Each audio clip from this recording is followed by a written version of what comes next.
What's going on, everybody? It's Narcolepsy Boy 94, aka Malik, back here again with another podcast episode for you all. Just one day removed from Clash at the Castle, so of course we're going to be discussing everything from the show and some stuff going forward as far as what we see happening and just our thoughts and conspiracies. As always, feel free to interact in the chat if you guys want to ask questions as well. With a special guest of mine today who's been on here before, but I don't think we've done the podcast. I think we did a round table, maybe like a Jeopardy before or something like that. But Mm-hmm. I'll let you introduce yourself. You guys plug in your social if you want. Just tell everybody where they can follow you, and we'll get started. Yeah, I'm Mary the Heel. That's where you can follow me on TikTok. And if you want to follow my Instagram, it's Mary the Cosbounder. And I make wrestling content, cosplay content, and I'm excited to be doing this today. I don't think do you have a cosplay TikTok, or do you just do like Instagram? I do have a separate TikTok, but it's for other cosplays. Like I've done like Harley Quinn, I've done a couple of Disney characters, things like that. But I don't really post on there that much anymore. I mostly post on my wrestling TikTok now. Wrestling page, yeah, nothing wrong with that. Nothing wrong with that. So if you want, we could start with one of the pick between the twos that we usually do at the end of the show. That I kind of brought to the my podcast, and I kind of brought it here to my YouTube channel. So we kind of do that, pick between the two wrestlers. So I'll let you do one. We'll allow you to be a part of it as well. So I usually don't play them. I usually I'm the one who makes them, but I thought I'd switch it up and do different. So we'll start with that, and then we could dive into Clash of the Castle, and then we'll talk some things going on through the show, and then obviously the future stuff. All right. Well, the first one I have for you then is, who would you rather tag team with in a match? Oh. The Miz or Dolph Ziggler? I'm gonna take Dolph. Really? Okay. Yeah, I'm gonna take Dolph Ziggler. Tag team wise, yeah, I'll take Dolph Ziggler. That's solid. What's the next one? All right. The Honky Tonk Man or the Godfather to tag team with? Oh, the Godfather for sure. Godfather, man, come on now. I would just come. Just for the fact that he's the Godfather, like. And then the last one for that category: Edge or Christian? Edge, no doubt. I mean, I like Christian, but Edge is Edge. Yeah, and that's fair. That's valid. What are the? So you said are they all different categories that you made? Yeah, I have two other categories. Okay, go ahead. All right. Well, the next one is, who's better, in your opinion?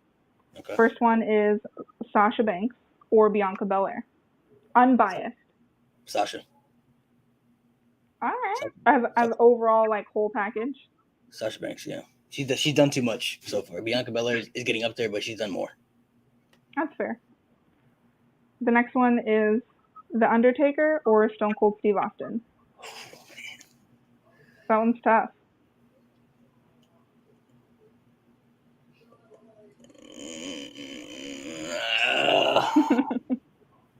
I knew I was going to stump you with that one. I'm going to say Undertaker by a little bit. By that much. Okay. I'll say Undertaker by a little bit. All right, and then I have two just like silly ones, I guess. The next one is, who's better, Shanky or Veer? Veer, I guess. I'll take Veer. All right, and the last one is Nia Jax or Doudrop? I'll say Nia Jax.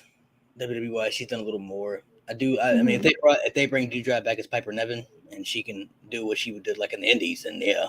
But she's not able to do that right now, so I'll say Nia Jax.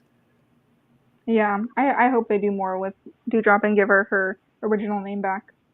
And then the last category is, who is the better sibling? First one is Jimmy Uso or Jey Uso? I'm going to say main event Jey. He was the first one in the bloodline, so main event Jey, first one to acknowledge. Only because Jimmy was hurt, but I mean, I'll say Jey. Well, I guess. I disagree, but it's fine. The next one is Nikki Bella or Brie Bella? Nikki. Brie is, agreed. I don't know. She was cool, but Nikki was just the star. Yeah, at least it always sure. That's how it felt to me. I don't know about you, but it did always feel like she was more at the forefront than Brie, even though Brie had the Divas title first. Yeah. She but always it's felt still more. She always felt more impactful. I mean, I don't know why, but it just always felt that way. hmm I think her character was more solidified than Bree's. Yeah, yeah. And then the last one is Matt Hardy or Jeff Hardy. Jeff. That is I the correct answer. I gotta say Jeff on that one.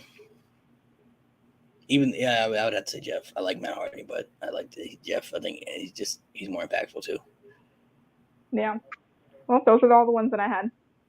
All right, so Clash at the Castle overall, I thought was a pretty good show. I mean, I thought everything was good about the show as far as all the matches and the storytelling, the storylines, and the outcomes. You know, I thought the show was great. The crowd was amazing. Hopefully, they can have more shows over there for the hmm future. What do you think about the show overall? How did you feel about it? First of all, I think that crowd was incredible. Yeah, They proved why there needs to be more pay-per-views over there. That the fans are there and they're gonna show up and they're gonna show out, and they did. Like they were so loud during Sheamus and Gunther and Roman and Drew. Like yeah, and for Edge too. And so, first of all, yeah, the crowd was incredible. Overall, the pay per view, I think it was one of the best of the year so far. yeah. I Um, think it's up there. I think this and WrestleMania are like it's neck and neck for me. yeah, like I don't know, I wasn't expecting it to be as good as it was, just because I wanted Bianca to have a title match, and I didn't know how Liv and Shayna were gonna go, but I think overall it was a very solid premium live event. Yeah, I like the show. If you notice, I don't know if you watched NXT during the Black and Gold era, but you know Triple H is pretty much made famous of like he likes the short cards because there's only 6 matches, but like all the matches hmm get time and people are allowed to able to go out there and do the things they want to do and get their shit in. You know what I mean? So I thought everything was pretty solid about the show. You know, all my predictions were right except for one. You know, I predicted that Control would win and Bailey would pin Bianca because that feud obviously she's going to be next line to feud with Bianca, and it makes sense for her hmm to get to pin the champion. That feud was going to happen last year. Then Bailey got hurt, so I know Triple H likes to do the long term storytelling. So I'm like, that would probably happen. Gunther and Sheamus, I said was going to be match of the night, and that to me was match of the night. That was fucking incredible. I obviously had Gunther winning, but I mean that match was like, man, that's a match I'm gonna go back and rewatch probably tonight. Honestly, that match was so good. And then um, Liv and Shayna was a lot better than I expected too. I mean, I had Liv winning. I just didn't know how. I didn't think she was gonna beat Shayna clean. Honestly, I thought something was gonna happen or like kind of like what happened at SummerSlam, but I just didn't know how it would go hmm down. But her winning definitely clean, definitely surprised me. So that definitely tells me that they're gonna continue to try to push her as champion and at least try to make her bigger.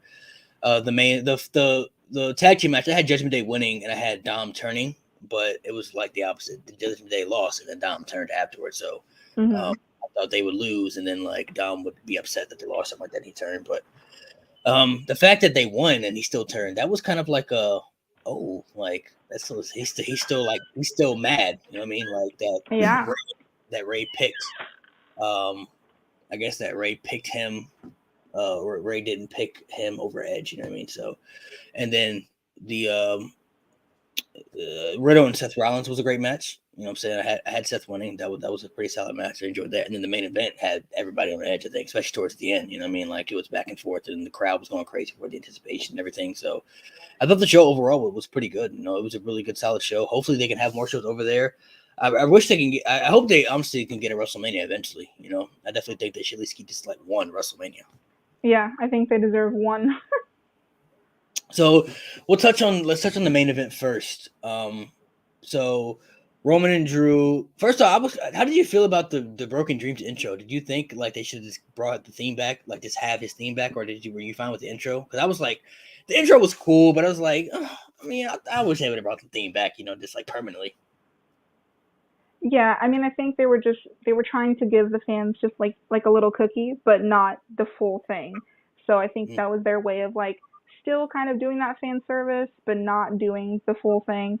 And mm, I think they should have just done it. I mean, it's one night, one pay per view. I think they could have done it and it would have been fine. I was confused as to why Drew didn't come out in his kilt. I feel like that was a missed opportunity, but that's just me being nitpicky.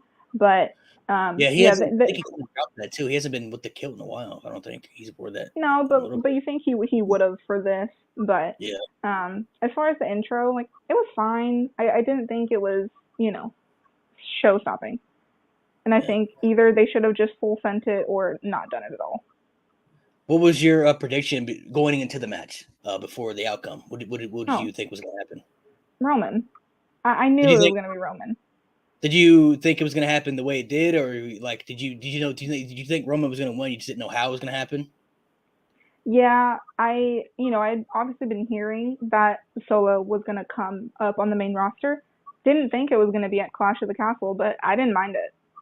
Um, Yeah, I I did. didn't know how Roman was gonna win. I thought it was gonna be, something with Karrion Cross was gonna interfere in some Yeah, type of way, and the ref wouldn't see it, and then Roman would pull the win.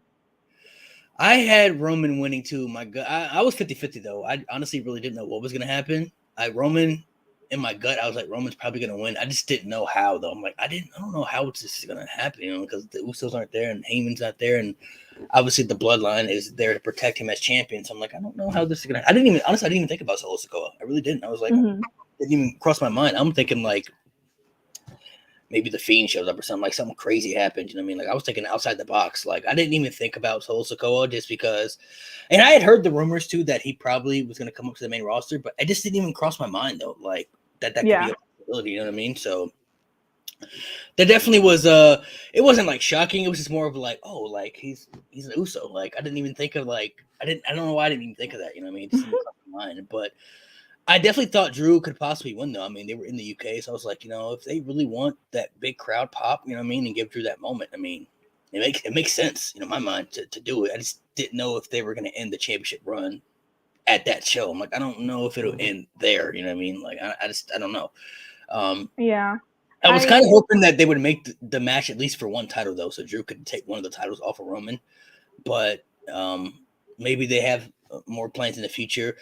I know maybe during the draft, I'm kind of hoping that maybe during whenever they have the WWE draft again, that maybe they'll take one of the belts from Roman and like allow him, like if Roman, since Roman's the champion, I feel like they can just allow him to pick what show he wants to go on, and then whatever show he goes on, he just gives up the other title. Like if he goes SmackDown, he'll just give up the WWE title, and then they'll just make a new WWE champion, or vice versa. You know what I mean? So, but I don't know if they'll do that. But I mean, do you overall, think there will even be a draft with the way that they've been treating the brands? Like, I feel like they might not yeah, even do a draft think anymore. I think they have to. I just feel like the last draft they didn't give a lot to SmackDown.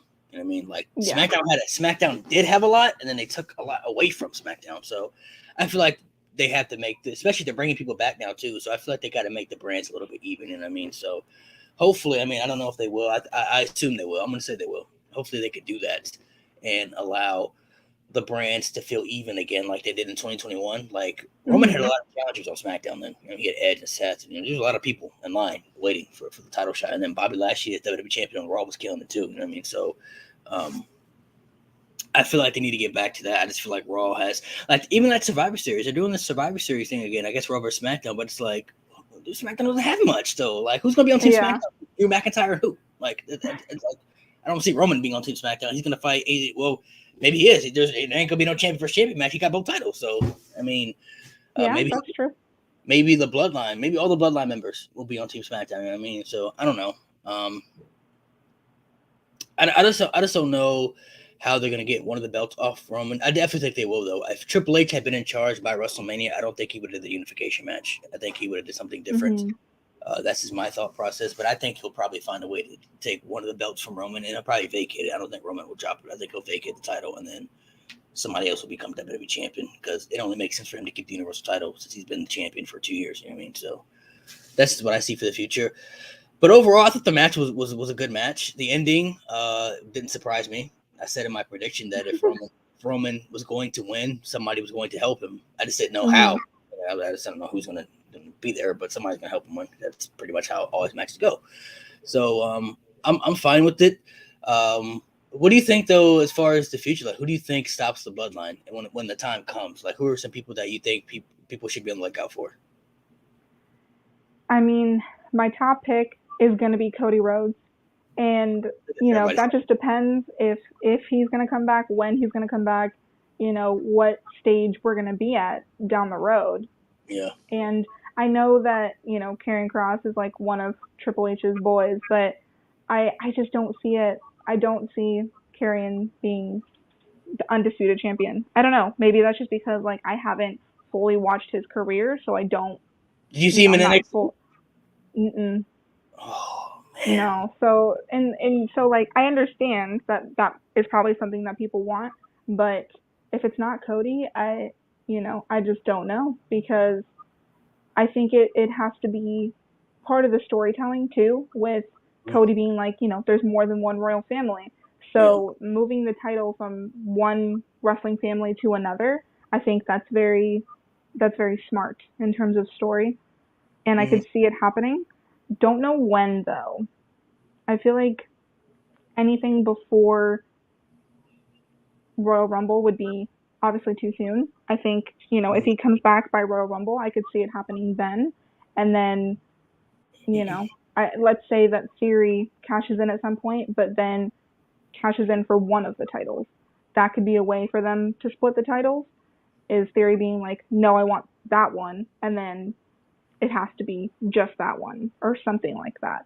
I think that's a good way for them to split it. Is like if you know someone takes the titles off Roman, and then Theory comes in and says, I Right. want to challenge for just that one, and that could be a way to do it. A lot of people are speculating Cody probably could win the Rumble, which I could see happening.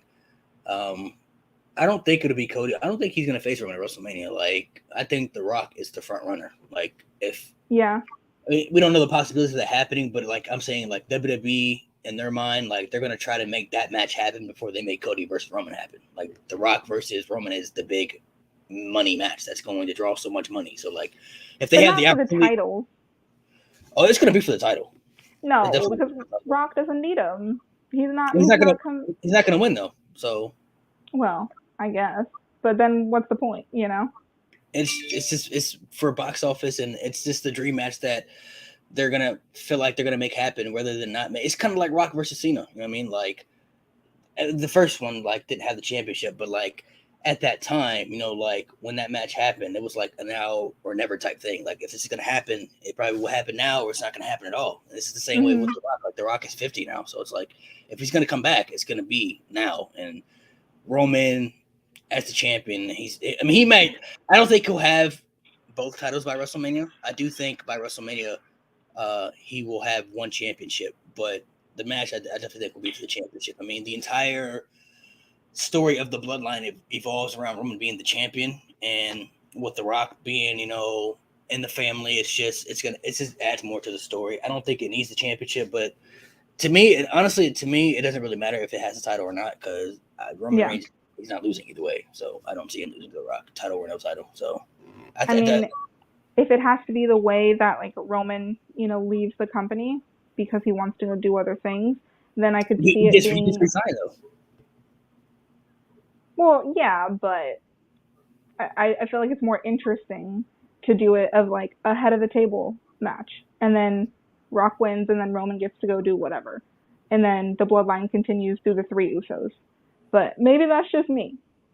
Yeah, I don't think with Roman resigning, I definitely think The Rock would come back just to put Roman over, and then he would retire like officially, like he would just leave. Like that would be it pretty much because we haven't seen him wrestle in almost 10 years at this point. The last match he had was Yeah. against Cena at that WrestleMania, so um, I don't see him coming back for any other reason to put The Rock over. You know what I mean? Which that's what he should do to me. I mean that's what people like The Rock and other people should do, especially when they get to that certain point in their careers. You know, it means so much more to put people over who are the top guys. You know, like when Hulk Hogan came back to put The Rock over, that was the right thing to do because The Rock was the guy at that point. I mean, this is the Mm. right thing to do. And Hulk Hogan had been the guy. The Rock is the guy now. Even though John Cena, I think, should have won the first match, he won the second match, but like Cena was the guy at that point. The Rock came back to put Cena, like it was just the right thing to do. I mean, it's just what you do. And Cena's already come back and put Roman over. Like, Roman's been beating all the top guys. You know what I mean? The Rock would just be the story just plays in there just because they're family. You know what I mean? So like the bloodline Yeah. aspect makes it more juicy and interesting. And then like I think it could tell a great story. Like you could have the family get involved and have them pick a side. And I'm like, well, you know, Roman, The Rock, you know, like you gotta choose. You know, so That'd be interesting. I definitely think I definitely think It would be an interesting aspect. But I mean, if they don't do Roman versus Rock, if they can't have that, I think Cody versus Roman would be the other choice. So it would be interesting to see. At this point, though, I definitely think Roman is going to reach 1,000 days as champion. I think he's probably going to beat the record Hulk Hogan has held for like 30-something years at this point. I think it's definitely a possibility if they really want to solidify him. Do I think he should? I go back and forth. But could I see it happening? Yeah. But I think with Vince being gone, we we don't know anything. Like that's how I feel at this point. Like, you know, with Vince, I think it was a little easier to predict what was going to happen. So I'm excited though. I'm excited for what Triple H is going to do. Yeah, I think. I just think at this point, I think Roman should break the record. I mean, only because he's come this far and this close. Like before, you never thought anybody was gonna touch that record. I mean, that record was untouchable at that point. It was like, all right, well, Yeah, that's fair. Nobody's ever gonna come close to that. But I mean, he's already had 2 years, and it's like he's already this far. Like, why not? Like nobody would probably ever come this far again. You know what I mean, like, so it's like, I don't know why not go for it. I mean, it's history in the making. Sometimes they say records are meant to be broken too. So it's like, I say at least try, at least make it happen. It's just a matter of, I think he's got to get the WWE title off Roman. You know what I'm saying? Like they can't have both belts be on Roman if that's going to happen. It's just, that would be too overforced to think. If he's just the Universal Champion, that's fine. But both of them, I think, would be a little too much. So I definitely think they got to try to get the belts off of Roman. But who do you think next in line for Roman next? What do you think his next challenge is going to be? I don't know. I mean, I feel like Drew's going to come for it one more time, but I feel like that's kind of pointless. If it's not Karrion, then I could see Bobby Lashley trying to do it if he drops the United States title. But I have no idea. Like to me it's so open to anyone. I think Karrion Kross is going to be feuding with Drew McIntyre for the foreseeable future. I think the next challenge is going to be Seth Rollins. I think he's coming back for it. He's already made it clear that he wants the shot again, and plus the way with the outcome of the Royal Rumble match, it's not the way it should have ended like that. You know what I mean? Like that ending just wasn't. Oh my gosh, hated it. Yeah, so absolutely hated it. I think Seth Rollins has to be next. I mean, that has to be the match right there. That's the one guy Roman has ever beaten. You know what I mean? So it's like it's right there in front of you too. So and it makes it. I think it makes the storytelling more interesting too because Seth Rollins is the Triple H guy too. So it's like, yeah. Some people want Seth to be the one to beat Roman too. So it's like, I think it. I think Seth will be next after Seth if Roman keeps the championship, which I think he will. Then that's where I'm like, oh no, maybe Bobby Lashley, Randy Orton. If whenever he comes back, I definitely think we'll be thrown in there eventually because we know that he probably was going to match at SummerSlam. So I think Seth would have to have some convoluted way to win because with him losing to Cody 3 times, like it just doesn't look good for him to beat Roman. Like I don't know, I guess if you can't beat Cody, how can you beat Roman? So, and I get that Roman has like always lost to Seth, but from that perspective of him losing to Cody all those times, it's like if something would have to really change with Seth, like he would have to just all of a sudden be on like a hot streak of winning, and that could have started from last night with being Riddle. I think the seeds are planted, for the foreseeable future for that. I think maybe Crown Jewel, Seth versus Roman, because I don't think Roman's going to be Extreme Rules. So I think Crown Jewel will be the next one. And then Survivor Series, they don't, unless they have Roman defend the titles of Survivor Series because he has both titles. So they could do that, but we don't know for sure because it's been the Raw versus SmackDown tradition for the past few years since 2016. So I would say Seth would be next in line. I mean, that's the only person in my head that I can think of right now that makes the most sense at this point. Somebody said Kevin Owens. Maybe Kevin Owens goes back in line for it, even though he already had his shots, but he's made it clear that he wants to be champion again. So maybe Kevin Owens goes back in there.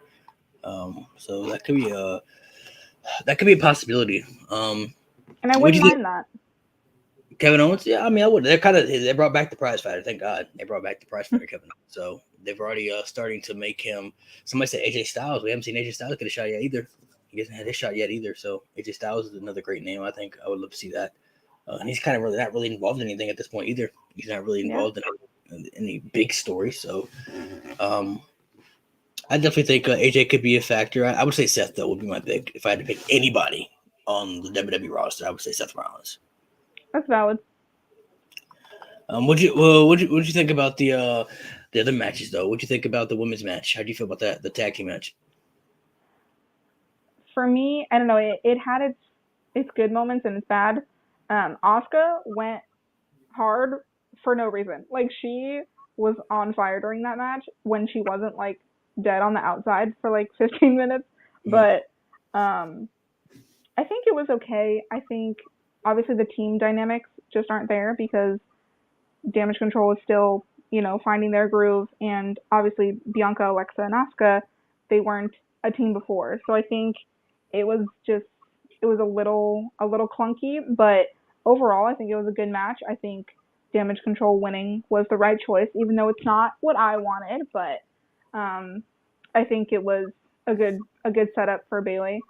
And as far as Dakota and Io, they did a good job, and I liked their dynamics, and I think, hoping that when Sasha and Naomi come back, it's to counteract them in a way with Bianca. That's what I really want. Okay. For those three versus Damage Control, but we'll see. How do you feel about Dakota and Io not winning the tag titles?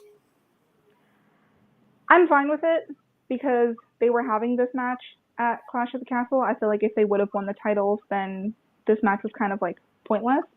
So I go back and forth with how I feel about Aaliyah and Raquel. Like, I like them both as individuals, but I think they're transitional champs, and I hate that phrase so much, but I think that's what they are. I think something's going to happen in the coming weeks where they're going to lose the titles sooner rather than later. Yeah, I think Raquel is somebody that is going to be a future women's champion on the main roster. Yeah. But I guess the tag team thing is cool for now. I mean, they're back and everything. It's giving her something to do, which is fine with me. You touched on Sasha and Naomi. So when they come back, you think they're going to come back together as a team again? That's my hope, and I don't see why not, because it plays into the story of them leaving and then them coming back as a team and just dominating and making the titles super relevant. I would much rather see the opposite for me. I would rather see Sasha be on her own. Like, the tag team with her and Naomi was cool, but I just feel like if she's not teaming up with Bayley, it just doesn't feel right for me. You know what I mean? Like, and maybe that's because of the way that they were booked, when they were the champions, because they never cared about the tag team titles. But yeah, I think I'd rather much see Sasha do her own thing, and I would love to see Naomi in the Bloodline. Like, I would love that so much. I've been telling people from day one that I wanted Naomi in the Bloodline, just being that strong woman. And then now with the Judgment Day having Rhea, like, that could set up so many things. I just feel like if she came back and she dropped the glow gimmick and she had a brand new attitude with a new character that we haven't seen inside of her before, I think that would do tremendous things for her being in the Bloodline, because you see everybody in the Bloodline and they all have success right now. So I think she's just bound for success. It could definitely help elevate her up on the roster as a superstar. And, I just feel like her being in the Bloodline would just be the best thing for her at this point. And Sasha, obviously, she's already solidified. She's going to be in the Hall of Fame. So she could do fine just by herself. If they came back as a team, I wouldn't be opposed to it, because, like I said, storyline-wise, it would make sense because that's how they left. So they came back together as a team. I think I would much rather prefer that, though. I would love to see, like, the next match that Roman has, and have Naomi, be the one to help him win. Like, his shock factor, like, oh, Naomi, like, I'm like, that's, nobody would expect that, right? Like, Solo Sikoa was a big surprise, but, like, eventually Naomi, did something where she was like, what? Like, Naomi, like, nobody saw that coming, you know what I mean? So I think it could be a pretty cool factor, but I wouldn't be mad at it. I'm very much looking forward to the Bianca and Bayley feud, though, and I was really looking forward to their match they were going to have last year, but we didn't get to see it. So I'm very much looking forward to the feud they have. I'm a little torn though, man. I definitely think Bianca should have a pretty long championship run, but man, I love Bailey so much. She's one of my favorites. I'm a huge fan of her. She's probably it's her and Sasha like one and one for me. Like they're neck and neck as far as like who I like more. Wow. So right now Bailey's my number one in the company because Sasha's not there, so she's number one for me. But I'm interested. I mean, eventually I do think all the control members will have gold. I think Bailey will be the champion, and then they'll have the tag title. So I think they're all going to have gold at some point. But I'm not sure if Bailey is going to be the one to beat Bianca. I thought it was going to be Rhea at Money in the Bank before they took Rhea out of the match. So I definitely thought it was going to be her, but I'm not sure. I'm not sure what's going to happen with that aspect. I'm sure they'll probably have a match at Extreme Rules. I'm assuming for the title, and maybe I'm sure Control will probably help Bailey win if she does win. Because that's the heelish thing to do. But yeah, I'm interested to see what. I'm interested to see how long Triple H keeps Bianca as the champion. You know what I mean? Like, I want to see how long he keeps her as the champion because there's a lot of options there in that division. I think on Raw that have, Alexa Bliss, I think teased that she wants to come after the title, and then Bailey's now. You know what I mean? So I'm interested to see how they book her championship run moving forward and how long they keep the title on her. Yeah, I hope it's a while. What do you think about Gunther and Sheamus? How do you feel about that match? 10 out of 10. Yeah. I did not think that match was going to be as good as it was because I was like, it's two just like big guys who do like a few moves, and I was like, this might be boring, but it wasn't. I was entertained. Sheamus his skin is made of paper and he bleeds so easily, but those chops were disgusting. Like I was like, okay, like stop. I was like begging him to stop through my screen. But it was a great match, and the crowd made it. They made it the match of the night with the way that they were reacting. In my opinion, that match was incredible, man.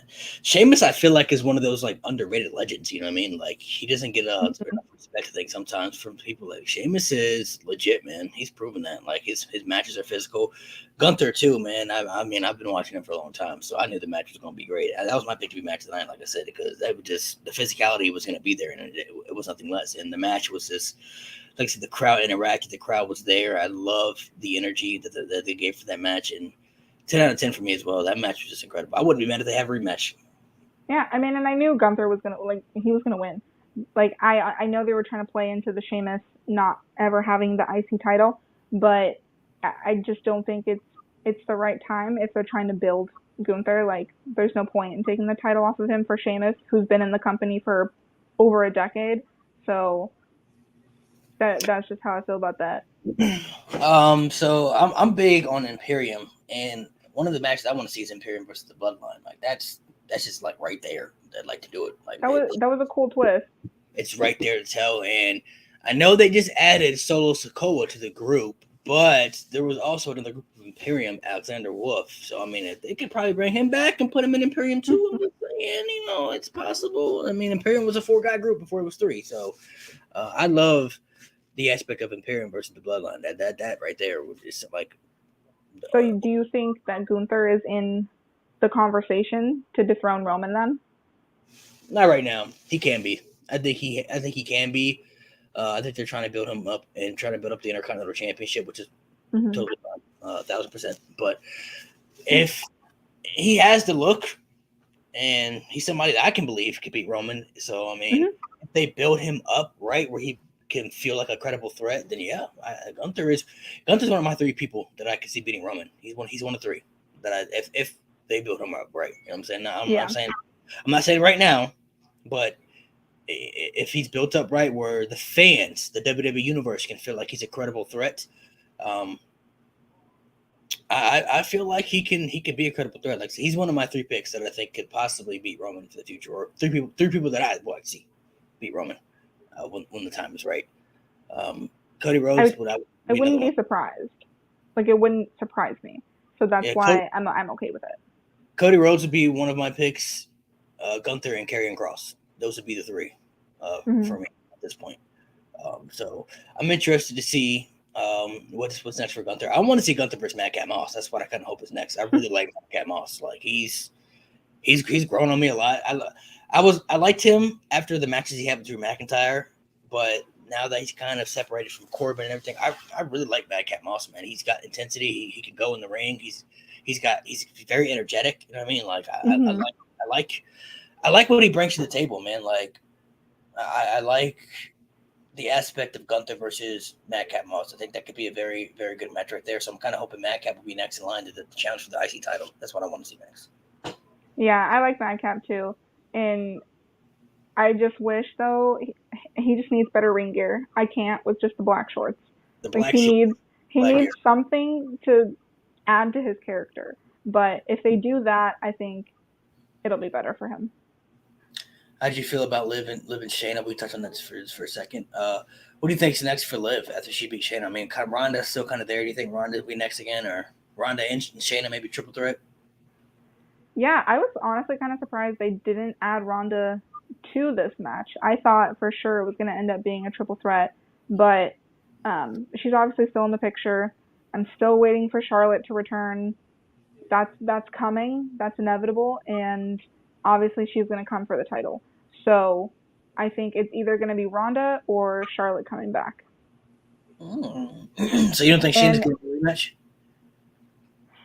I don't know. One thing that really bothered me was that people were surprised that Shayna lost, and I say that because the last year she's been losing regularly, and that's not her fault.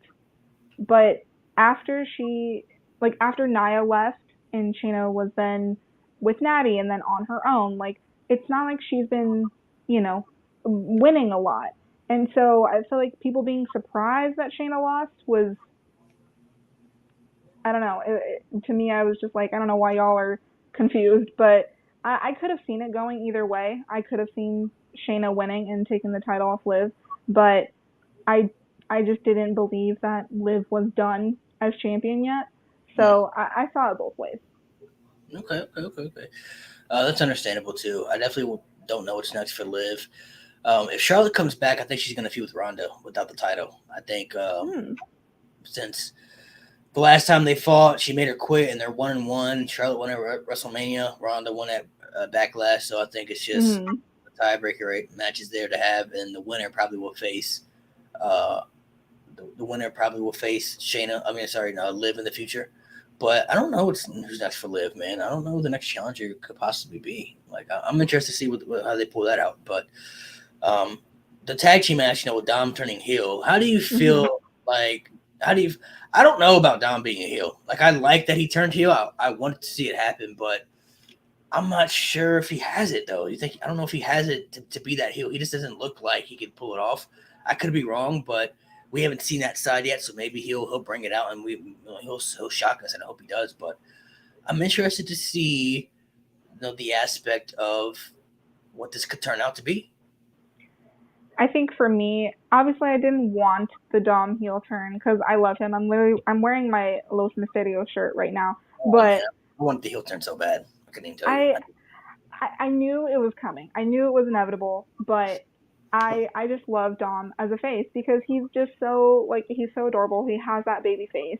I think if this heel turn is him joining the Judgment Day, I don't like that because I don't think he needs it for the story. And I think if he pulls an Eddie type character, then it can work. If he starts drawing from that Latino heat type of heel, I think it could work. And Ray could be like, why are you being like this? Like your Yeah, uncle wasn't like this. Whatever it could play into that type of thing. So I hope he's a heel by himself and not with the Judgment Day. I have a theory that I would like to see happen. So, if Dom does join Judgment Day, I wouldn't be upset about it. I don't know if it'll fit for him, but I'd be interested. Hmm. I would love to see the aspect of Ray also turning heel with Dom. We haven't seen Ray ever. Oh. We haven't seen Ray ever be heel in WWE, and it kind of maybe like Dom can bring out a dark side of Ray that we haven't seen before, because it's going to be hard storyline wise for Ray to fight his son because he's all about family. You know what I mean? So maybe like Dom will bring out a side of Ray that we haven't seen before, and then you have those two join Legado del Fantasma, who's probably going to come up from NXT, which Santos Escobar and Electra Lopez and Joaquin Wilde, and I just feel like I don't know if you're too familiar with them in the group, but they were a Hispanic faction in NXT, and I feel like I've heard of them, but if they put Legado del Fantasma and they add the Mysterios there, I like that aspect. I mean, you got that Hispanic group right there, and then you could have Ray be like the veteran leader of the group, and he could bring out like a dark side of himself that we haven't seen before. That could maybe help elevate Ray back up to maybe like main event scenes. We could help Dom throw in the picture there because you could throw him in a tag team with some other people, or you could put him in a singles aspect. With like there's different things you could do with that too. So plus, look at all these factions. You got the Bloodline right now, and then Judgment Day's there, and then Imperium is now back. So it's like it adds another aspect of a group that you could, and then Damage Control. So I mean, I like that idea of Legado del Fantasma adding Mysterios in there. I think it'll fit, and I think it could add the veteran leadership and the little spice to the group that they don't necessarily need the Mysterios, but if they did add the Mysterios, I think that could be a really cool thing for the group, because it could make the relevancy for them more relevant on the main roster for people who may not have been familiar with them in NXT. I think that's creative for sure. One thing that's hard for me with Dom is, can you see him holding any other title besides like the tag team titles? I don't know. Right now, I just can't picture it. Like if he were to go after the IC title, I couldn't believe it. Maybe the IC or the US. I could believe US more than IC probably. But I don't know. It's hard for me to picture him in the title picture anytime soon. I'm hoping he gets there at some point, but right now, for sure. I'm definitely. It's a little strange as of right now.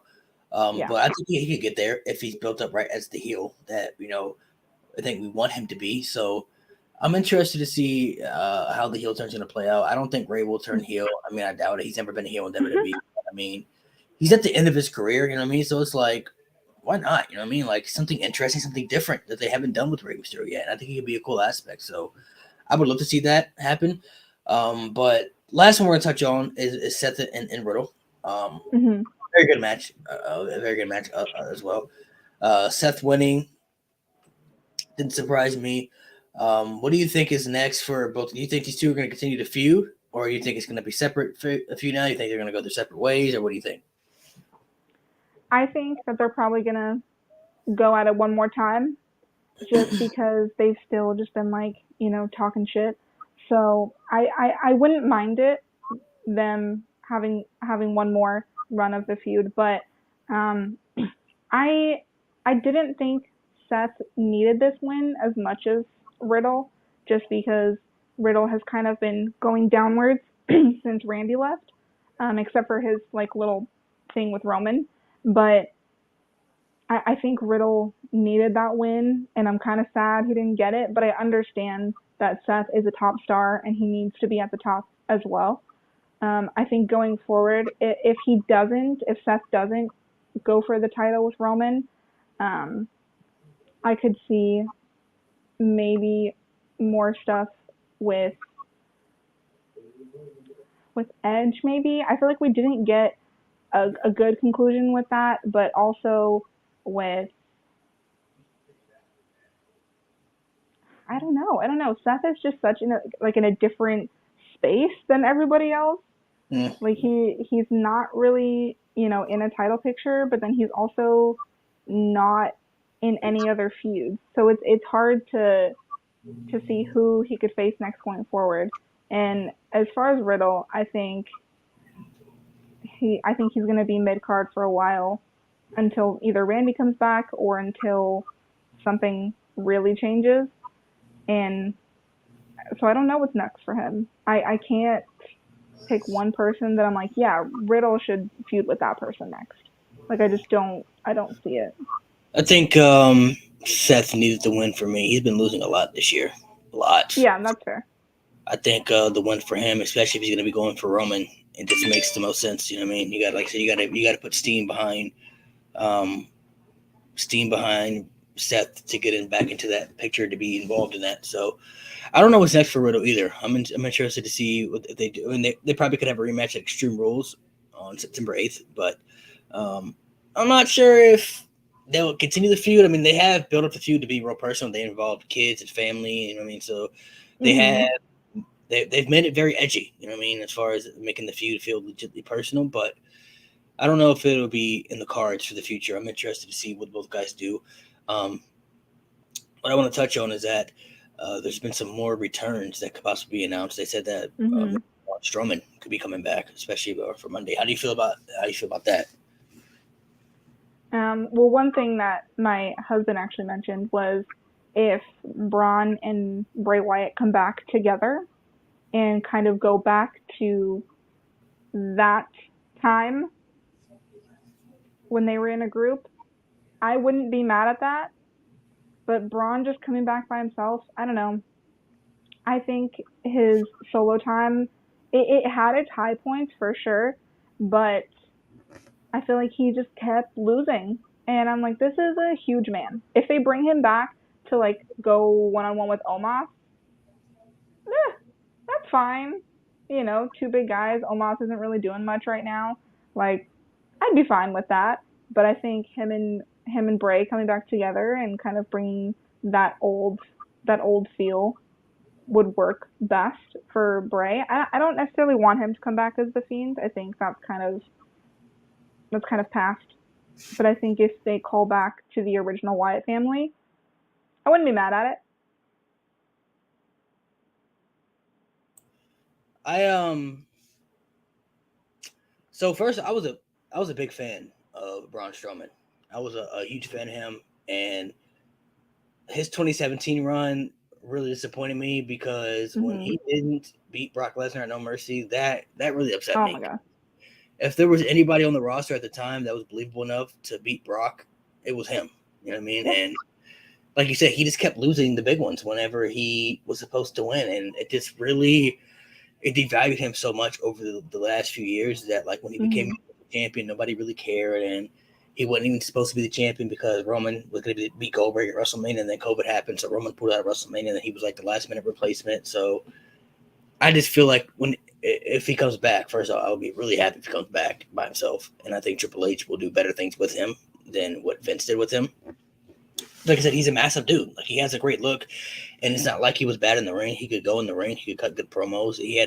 People believe that he was a monster because he got great reactions. You know what I mean? So like, he was like really there at one point, man. And the fact that they just fumbled the bag and dropped the ball, like he definitely needs somebody that can. Same with Karrion Cross. Like it's two people that have great looks and could be future world champions for your roster that you just let go, like just for no reason. You know what I mean? So if Mhm. Broad does come back, I don't know if I want to see him face Omos because it's one of those things where it's like I don't know if you could really have Omos lose because you still got to try to make him look strong as a big guy, and then Braun definitely can't lose. You know what I'm saying? If he comes back, then that's how you want him to come back. That's terrible. So unless they do it like where both guys just beat each other up and they like do something where they both fall off the stage and the stage blows up or something like that. You know what I mean? Like something like that aspect. But if Braun comes back, I would much rather see him do a feud with somebody that could be somebody he could beat.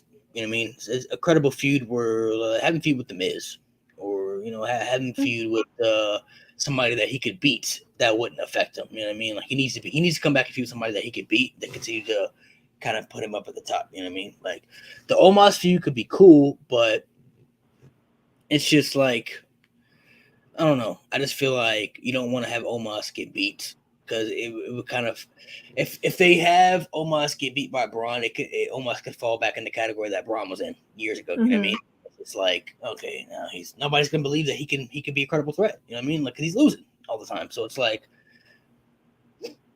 So what do that's you just how I feel about it. yeah, what would you think about like because Braun is an established star. So if he were to come back and he were to lose, is there someone that you'd be okay with it, like to build a new star? Right now, Yeah. No, if he comes back, he has to be winning. Like you can't bring him back to put people over. Not right now. I think if he comes back, he needs to go after people. Have him come back and destroy the Judgment Day. I mean, nobody cares about that group. Just have him come back and break that group up or something. I mean, like have him come back and have him come back and feud with Edge. Edge could put him over. It'd be great for Braun. You know what I mean? Edge is a legend. I mean, he could help put somebody over. That'd be great. You know what I'm saying? So, I just feel like if he comes back, he has to be beating somebody credible where he can. Like if he's somebody else too. If they bring him back and they build him up right, he could be a threat to Roman too. Like remember that feud they had back in 2017, like the great feud they had when he tipped over the ambulance and everything. Like they have story right there. Like, they have history. So, and Roman storyline wise knows how legit Braun is because he got the first taste of Braun like when he was hot. You know what I mean? So like he knows how legit of a threat Braun could be. I mean, so it's just a matter if they when they bring him back, how they build him up. You know what I mean? Like they have to build him up credible, and he has to feel important again, like he did in 2017, 2018. Like he has to feel like when his music hit, you were like, oh, Braun Strowman's coming out. You feel me? Like he has to feel like that again. Like you don't want him to feel like when he came out, you're like, Braun Strowman, he's here. Like you don't want that feeling. One thing that I feel like was kind of like his downfall was when they started doing his like bullying angle when they were when they were trying to make him like, oh, I've been bullied my whole life, and I'm like, this is interesting. The thing with Shane McMahon. With what? The story with Shane McMahon. The whole story with Shane McMahon. Yeah. See that just they did everything backwards with him. Like Braun Strowman should be the bully. He should be the bully. Like he should not be the one being bullied. He should be the bully. Like it's just. I think Triple H will do better things with him. What do you think about Bray though, man? Bray Wyatt is a very mysterious aspect at this point. I think he's just been treated wrong since the jump. With all of his loses at WrestleMania, like all of his losses, and then losing to Randy, and then like just all of it is just like, okay, this guy is supposed to be scary. You're supposed to be intimidated by him. Like you're supposed to be worried about it. Like, and I just feel like I was never worried about it. I was never worried about him winning. Like I was never worried about him destroying someone because it pattern held where he wasn't, where he was constantly losing, and which is a shame because he's very talented, and I think he's a great in-ring performer. I think his promo skills are incredible, and so I think if they book him correctly, and he doesn't even have to be in a title picture. I mean, if he is, that's fine, but even if he's not, just better stories overall and feuds that last longer than a month. Braun Strowman and Bray Wyatt, what they did to those two was criminal. Yeah. It's a shame of how those two had their careers booked during their first run. Bray Wyatt, first off, when he came up, he had the Eater of Worlds character. Great character. He had the great stuff with John Cena going. Even the loss to John Cena at WrestleMania didn't bother me. I didn't think that hurt him as much because you can lose matches. This is how you're booked after that loss. And if they just had Bray win the feud against Cena, that would have been fine. You know what I'm saying? Nobody would ever talk about that WrestleMania match. Somebody would be like, oh, he lost.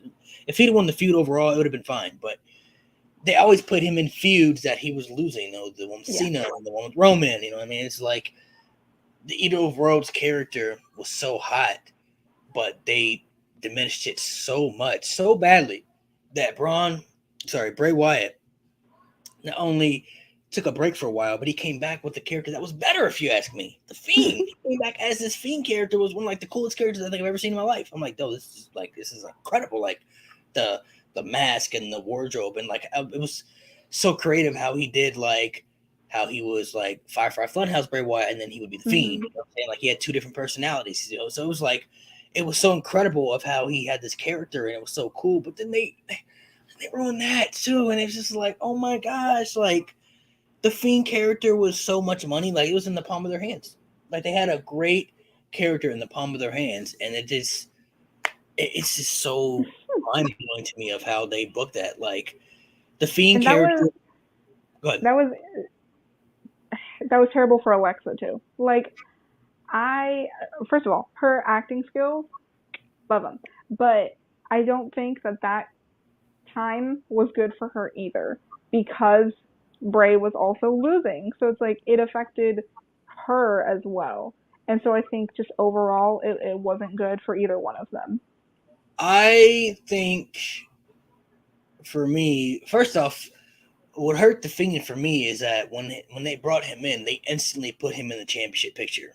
Like right off the bat, when he first came, I was like, why is he going? Why is he going for the championship? Like, no, like this, no, like why is that happening? Like the Fiend's character should have been treated more of like the Undertaker. Like the Undertaker for years never went after the world title because he never needed to. Like this put him in storylines that make the Undertaker feel like the Undertaker. Same with the Fiend. You know, just put him in storylines that can make him feel like the Fiend. And then that Hell in a Cell match, that right there was the Hell in a Cell match was the writing on the wall for me already. I was like, yeah, this is already going bad. Like they had this Hell in a Cell match with Seth Rollins, and they had it end the way it did in a no contest, which made no sense because a Hell in a Cell match is supposed to end, with the winner or loser, and there was no winner or loser. There's no rules in the Hell in a Cell match. Like what Seth Rollins did to the Fiend when he took the sledgehammer and he bashed it on top of like he was allowed to do that. That's legal. Like he can do that. So like the fact that they had that end the way it did was it's never makes sense. That not only hurt the Fiend, but that ruined Seth Rollins as a babyface, so they had to turn him heel. And then it's just, of course, he becomes champion, and then he loses to Goldberg, and it's like, why is he losing to Goldberg? And at this stage of his career, like he should not be losing to Goldberg. And even Goldberg was like, when he did the interview, he was like, I was going into that match and I was going to lose, and I was all right with it. And then they changed it, so I was like, okay, I don't know why it got changed, but like Goldberg, no, he shouldn't be losing to the Fiend either, but he's not the boss. Obviously, Vince is the one who's booking it. Yeah. But then they did this stuff with the Cena Firefly Funhouse. Okay, that was cool. You know what I'm saying? And then he would have beat Cena at WrestleMania, I think, that year, either way. Even if it had been in front of the fans, I think Cena would have put him over. So that would have been cool. Okay, fine, he beat Cena. Then after the stuff, he did the stuff with Braun again. But it's like, then nobody really cared much about that. Then the stuff with Alexa happened. And I was really into that stuff with her and Randy. Like, that could have been so much, like, it could have been so much better than what it was. Like, that Fiend and Alexa stuff could have been something tremendous and something great. And the feud with Randy, I was really hooked on that feud. Like, I was really invested. Even after they burned the Fiend, I was like, okay, the Fiend gonna come back different though. She's gonna come back, and it's gonna be something maybe more dominant than before. And then the WrestleMania match happens, and he loses that match too. And it's like, why is this happening? And then Alexa turns on him, and it's like, I don't understand this. Like, I don't understand why the Fiend's being treated like this. And I don't even know if I want him to come back as the Fiend either. Like, I would have rather much come back as a different character that we haven't even seen yet. Like, just like another one altogether. Yeah, like another completely new gimmick that we haven't even seen yet. Now, be like the next Mick Foley, just have like a bunch of characters. If he does come back as the Fiend, I wouldn't hate it, but it has to be different though. It has to be a special attraction. Like the Fiend has to feel different. He can't come back the way he was before. Like the way he was treated before as that character, it diminished the character. You know what I mean? Like it was overused. Don't use the Fiend for every match. Like have the Mr. Rogers, Bray Wyatt have matches. You know what I'm saying? Like don't have the Fiend just have every match at every pay-per-view just because you feel like that's what needs to happen. You know what I mean? Like it doesn't need to be that way. So Bray's very mysterious though. He's very mysterious. I think he knows that he's very valuable to any company he goes, and he has probably a lot of options in his hands. Like you got options here, you got options there. He pretty much wins options at this point. You know what I mean? So personally, I think the best fit for him would be to go back to WWE at this point, only because Triple H is now in charge, and I think Triple H will completely do different things with Bray Wyatt. I think Triple H will do things with Bray Wyatt that we want to see happen with Bray Wyatt like 7 years ago, type thing. You know what I mean? So, but I mean, if he does go to other companies, it would be a beneficial to Impact or AEW or New Japan or Ring of Honor or wherever he went. You know what I mean? So. I'm interested to see whenever he decides he wants to come back. If he comes back, I'm interested to see where he goes and what he does. He's very creative, you know what I mean, especially with characters and promos ability. So he's got a very creative mind. So it's like whoever gets him is going to be an A+ signing. It's definitely going to be an A+ signing, nothing less but that, if you ask me. So I'm interested to see where that goes from there. What do you think about Sasha and Naomi? Do you think they're coming back this year, or do you think you think it's not going to happen? What do you think about that? if they want to make like a real impact, then wait longer. But I don't see the point in that. I think they should come back this week. Honestly, Oh, show so up show you up ready? when Aaliyah and Raquel are like on SmackDown, like, look, we have the titles, and then you just all of a sudden hear Sasha's music hit, bruh. I would scream.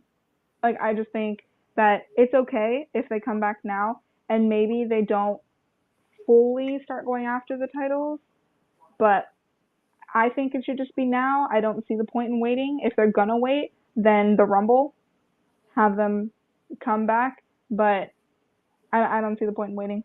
I need them back now. I need my girls in my life. What do you think? What do you think about The Rock? You think that's gonna happen too, or you think that's more of like 50-50? I think it's 50-50. I think If you had to bet next year WrestleMania for Roman and The Rock, if you had to go with the yes or no, what's your gut telling you right now, as of right now? yes. I'm It's going in with you. LA. It's Hollywood.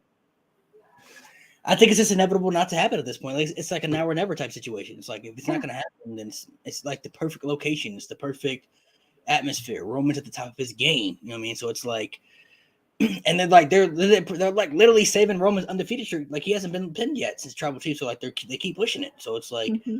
it's either a now or never thing. So I And then think and then the tease on Young Rock, like why do that then? I haven't watched the show, but I heard about the teaser though. I did Yeah. hear about it a little. What happened exactly? What did they do?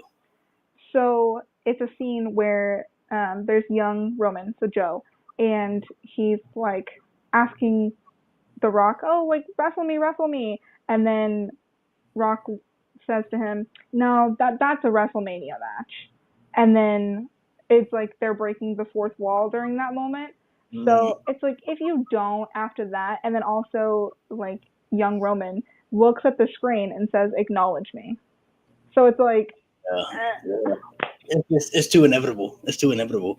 Um, I think it's too inevitable not to happen at this point. Like, I'm not gonna say I'd be shocked if it doesn't happen, but I would be like shocked. I'd be like, wow, like they really did do this. You know what I mean? Not it's not mm-hmm. because they're fault, but it's like it's really all on The Rock, and he's the one who's got to make the schedule. I think like he's the busy Yeah. man. So, like he's the one that's got to put everything aside and say, hey, I'm doing this right now.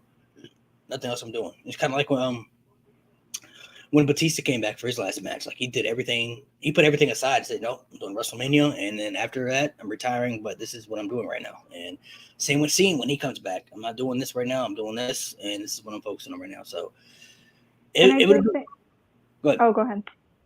No, go ahead. I'll let you go. Just one thing that I think would just be so incredible about that moment as well is if, hopefully she's ready by then, but The Rock's daughter, if she just showed up there and it was just a whole thing with the whole family, like I think that'd be amazing. Imagine her coming in and she turns on her dad and joins the bloodline with Don't Roman. say that. Don't say that. Now this is Roman. That'd be crazy. That would be. I mean, there's so many family, of the Samoan dynasty in the company. You Yeah. know what I mean? So it's like, God, so much could play out for that. You know what I mean? So much. I definitely think I did a video back a while ago that they should do some type of scene like they should all go to this island, like the tribal island. You know what I'm saying? The island of relevance, whatever they want to call it, Mm-hmm. like an Hawaii or something. They should have like this big circle of flames and like this big circle where all the family's sitting, and kind of like a contract signing promo. Like Roman's on one side, The Rock's on one side, and the whole family's in the circle, and they're all there, and they're Mm-hmm. like rocking. They're cutting promos about head to table, and you can have the family get involved. I think it'd just be so cool. Like the interaction, I mean, would be so cool, and it's just like such a cool way to build the story. You know what I mean? It's just like Rock could be like, man, you ain't never been head of the table. I'm the provider of the family. You know what I mean? I'd be, in the WWE. I mean, I'd be the champion. I mean, I'd be in the company, but I've been providing for the family for since you were, in diapers, or however you want to say it, since you were, in middle school. You know what I mean? So it's like Mm-hmm. it's just the cool aspects they could do, and the Roman could be like, "Now it's time to pass the torch." You know what I'm saying? I'm the head of the table now.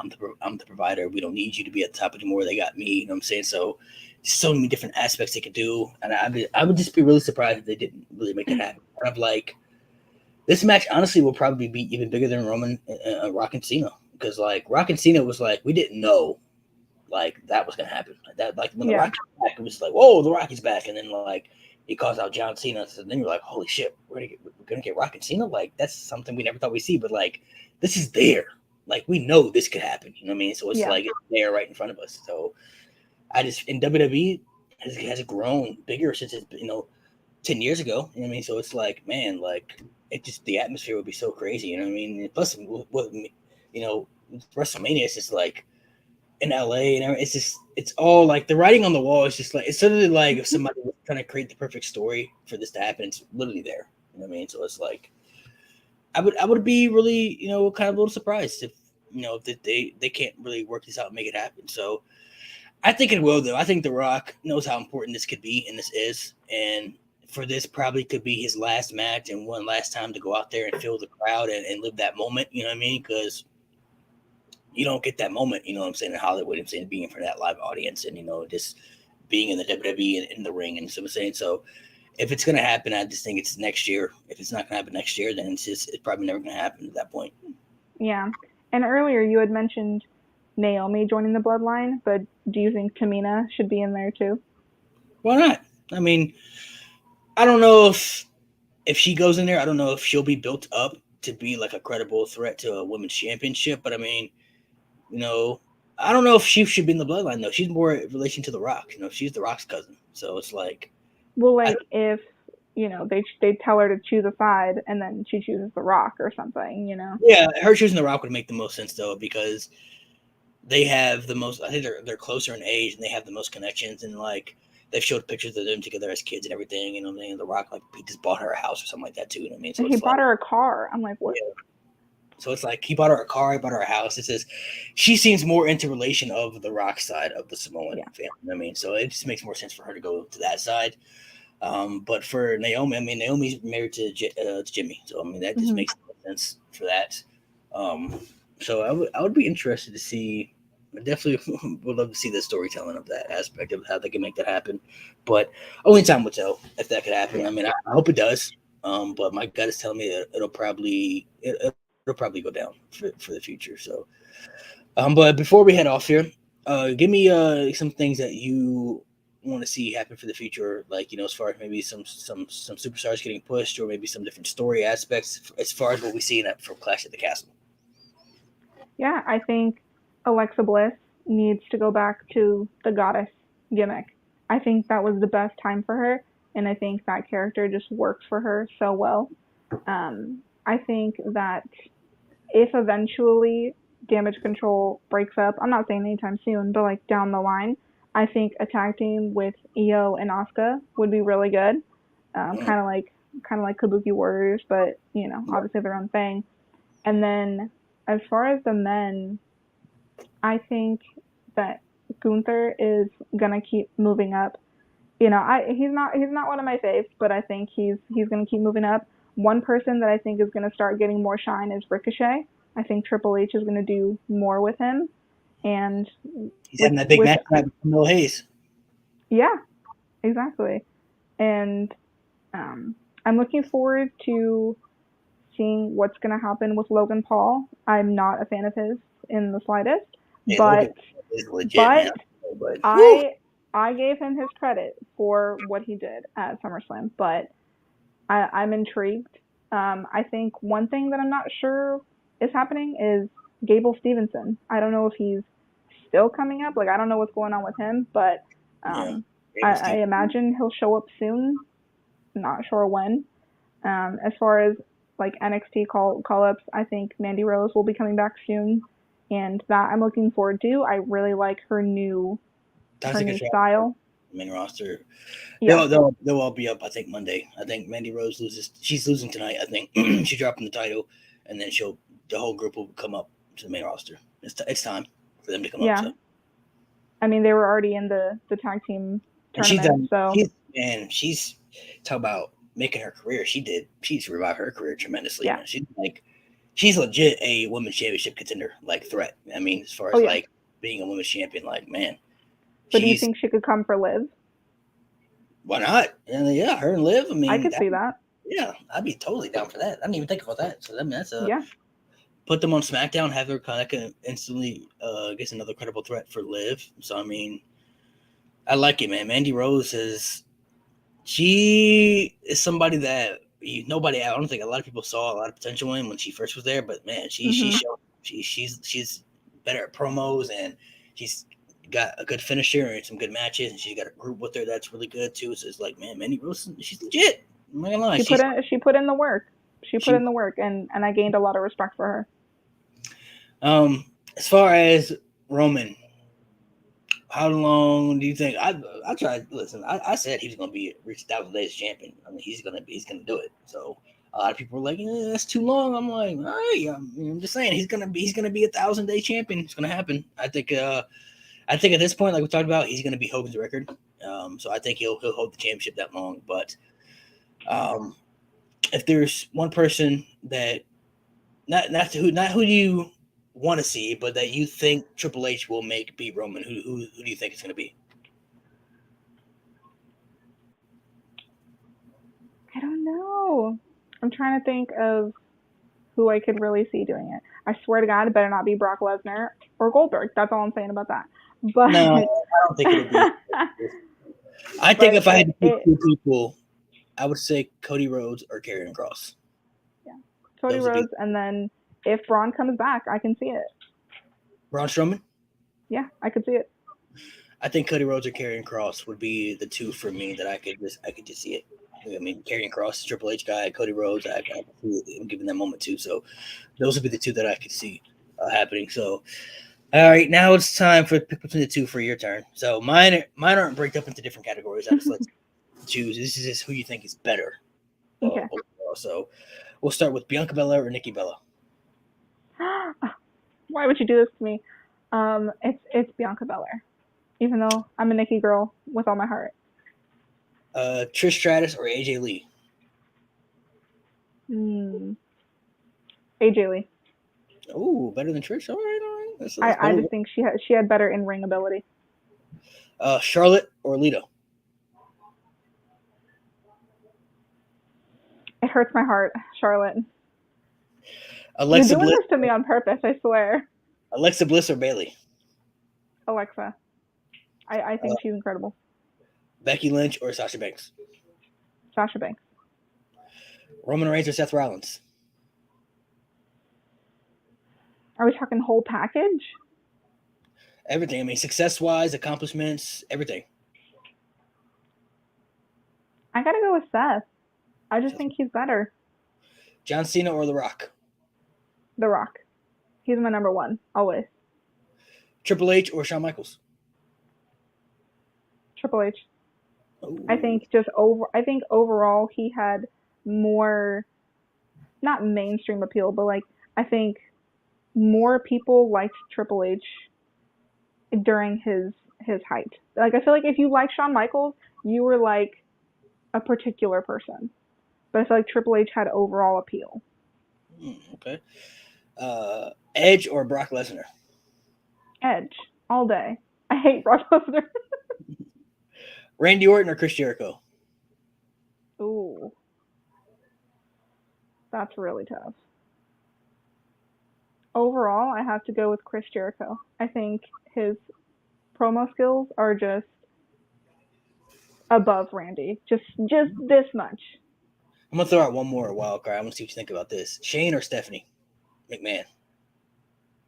Oh, better in terms of what? I mean, being a bad guy. Better playing characters. Better at. I mean, obviously, wrestling. Aside from the wrestling wise, I mean, Shane has had more. But who's better overall? I mean, better characters, better at promos, better at everything. I think Stephanie McMahon. I think she's better at either getting people to love her or hate her. I think Shane, he just is kind of just there a lot. And I think Stephanie just has that little thing that you either love her or you hate her.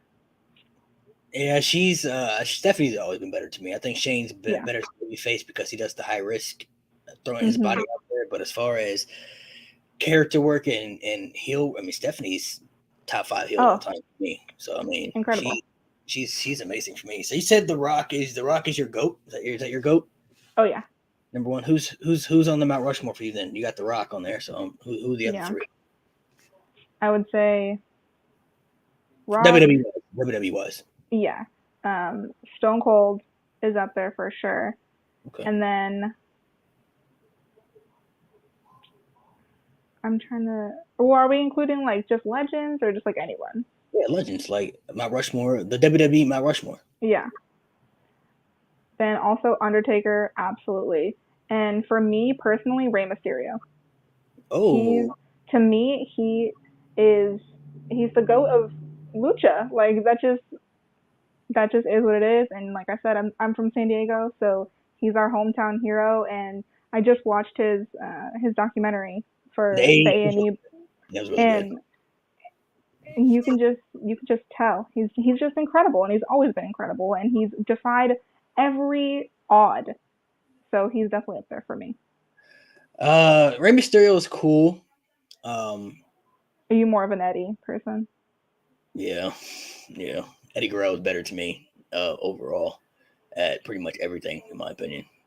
Rey Mysterio, I think, had more of the high flying ability and the mask and the lucha. Like he brought a different aura. You know what I mean? Like, oh, this guy's Mhm. different.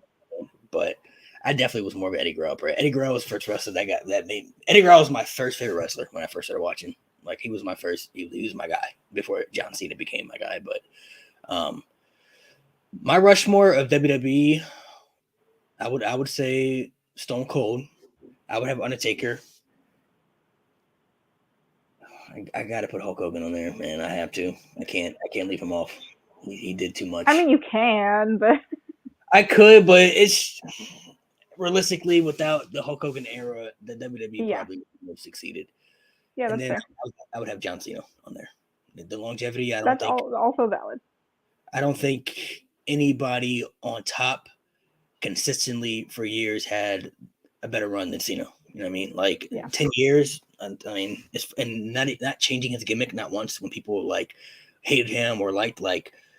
I don't think people realize how hard it is to stay on top for 10 years without. Mhm.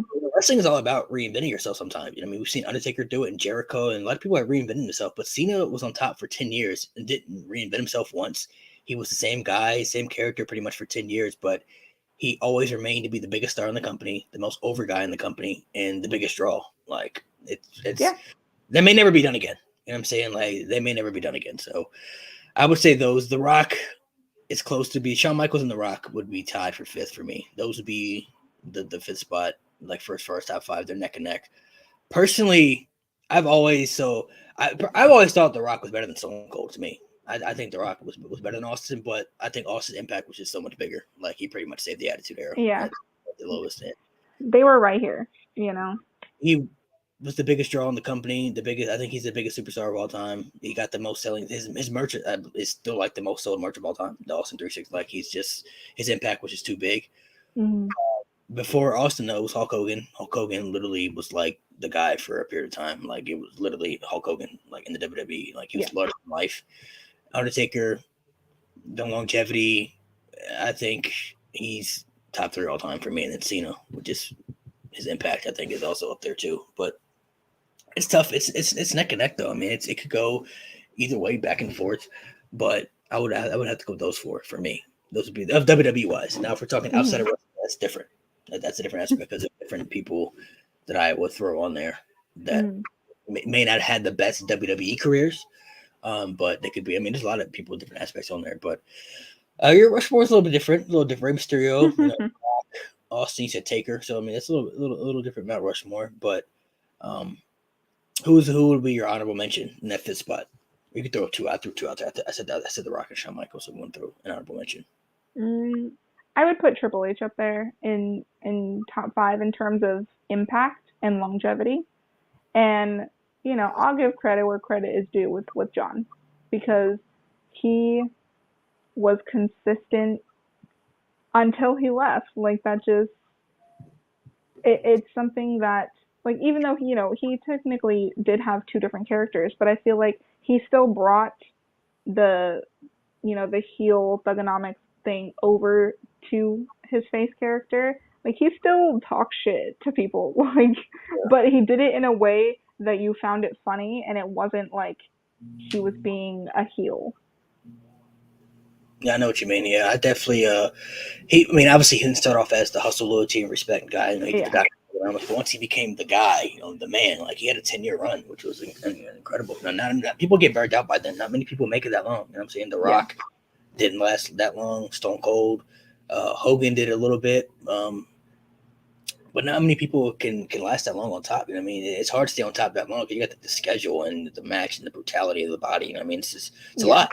It's a lot to take. So I definitely think he's on the Rushmore for me for WWE wise. But um, I'll throw out another honorable mention for me would be Randy Orton. Randy Orton is up there Hmm. for me. He's Randy Orton's up there for me. I would say that he's definitely up there in my eyes. I wouldn't have him in my top 5, but Hmm. he's top 10 for sure for me. Like I think he's probably somebody else too. Probably is a little slept on credibility wise, as far as like some people I don't even think I even I know some people who don't even think he's like top 10. I'm like that's crazy to me. I'm like okay, but to me that's crazy. Yeah, I mean, I think just for like, I don't know, for a few years, to me, Randy was just kind of there, and like it was a little stale for me. And I think RK Bro revitalized him and really showed why he's one of the best. So I appreciate everybody watching in the chat. I see everybody interacting, giving their thoughts on the show and everything. So hopefully you guys watch NXT tonight and All Out. I'm gonna get some good wrestling shows tonight as well. Make sure you guys give Mary a follow and stay tuned Tuesday for the Jeopardy that I got coming for you guys. But I appreciate you for joining, chatting, giving our thoughts and opinions. Let's see what happens for the future. I'm sure we'll be back talking more WWE stuff in the future. But is there anything in particular right now in WWE that you're really invested into, as far as like what's happening right now? That's something that's really catching your eye. The women's division, period. I am so excited for the future. I'm excited to see what happens for the women's division too. You know what I'm saying? I'm hoping they do the draft though, because they said they got to get more to SmackDown too. I still feel like SmackDown has enough right now. Yeah, So I agreed. think to just to do the draft again and give some a little something, a little spice to SmackDown a little bit too. But for me, I don't think I gotta say it. For me, I mean everybody should know my answer. I mean anything Roman Reigns is doing is money for me at this point. I mean I've always liked Roman in the Shield, and I always felt like he could have reached this level so much longer ago if they just let him just do his own thing. When he was just the Hmm. big dog and they were trying to make him babyface. And I'm like, man, if they just kind of let this guy just kind of do his thing, he could probably be so much better than what he was now. I didn't know about him, reaching this level, but I'm just saying he could just be so much better than what he's doing right now. You know what I'm saying, but this last 2 years, man, I haven't loved or cared about somebody this much. Like that's left. Like I don't think Roman Reigns honestly probably is in my top 5 favorite wrestlers ever. Like at this point, like he's Wow. probably like ever. Like he's just everything he does. Like the more I feel like the more and more people start to hate him, the more and more I start to like him even more. You know what I mean? He's just everything about him to me is just incredible. Like he's just that guy for me at this point. And His facial expressions during Clash at the Castle during that match were hilarious. Like him being confused was just, his I laughed hysterically. It was so his good. his storytelling with the way he approaches his matches and he talks shit in his matches. He grabbed the microphone during the match, said it, told everybody Yeah, to acknowledge. You know what I mean? So it's like he does different things that people I think either don't appreciate or people just don't look at because they hate him so much. You know what I mean? But his storytelling, like I yeah. said, the facial expressions, the way he's looking at the crowd because they're not acknowledging him, so he feels disrespected. You know what I mean? Like, how dare you guys? You know what I'm saying? Like, don't show me appreciation. You know what I mean? Like, so And like you even mentioned on, and like you but mentioned on TikTok, like you're supposed to hate him. He's a exactly. heel. That's what you're supposed to do. And I so think people miss people, that concept though. Like when they come to heels, I've seen people say like, well, like I don't like him because I don't think he's a good wrestler or yeah, because he's not a good character. But it's like, okay, if you feel which that is way personally, fine. yeah, that's how you personally feel. But that wasn't the point of the video. Like the point of the video was saying like you're not supposed to like Roman. Like I'm not Yeah, supposed to feel the way I am about Roman Reigns, but I do because I've always liked him. So like I don't switch up on my favorites. Like I've always liked Roman, even when he was the big dog and they were forcing him out to babyface. I didn't dislike him. I liked him. I can't clear cut say that he was my favorite, like in the company. Like he was one of my favorites. I had different favorites at the time. It was like Roman's. It was like back and forth. But Roman was like one of my top 2 favorites in the company at the time. But I never disliked him. But like I said, I always felt like he could be this guy. You know what I'm saying? If they just kind of let him just do what he was doing. And look at it now that he's doing it. I'm like, yeah, now he's there.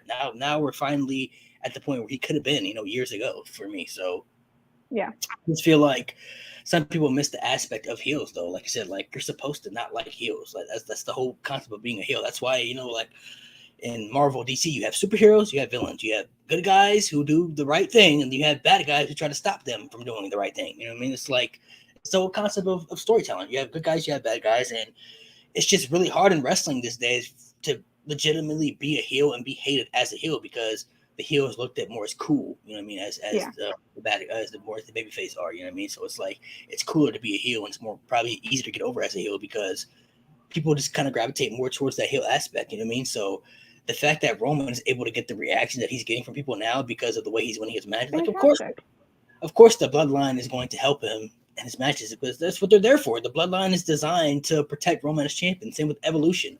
They were there to protect Triple H as world champion. The same with the Four Horsemen with Ric Flair. It's just the difference is that they may have lost in between there and Roman hasn't lost yet, but it's all just storytelling. It's just an aspect of Roman is the heel. You're supposed to hate him. If you hate him that much that you make videos about him saying like you can't stand the way he loses or however you feel, like that's how you're supposed to feel. Yeah, he's doing his job. Then he's doing the right thing. So that's why they keep riding the wheels off, and keep pushing him as champion the way they do because WWE's like, okay, people are hating it. Let's continue to do it. So I'm interested to see though when that time comes when he does lose, people will be able to celebrate. You know what I'm saying? It'll happen eventually. Yeah. So when that time comes, but I'm interested to see who that person will be. But make sure you guys give Mary a follow, check her out, and appreciate you guys for watching. Make sure you guys hit the subscribe button on the YouTube channel. We'll be back Tuesday for the Jeopardy. So thank you guys for watching and stay tuned. Let's see what happens for the future, man.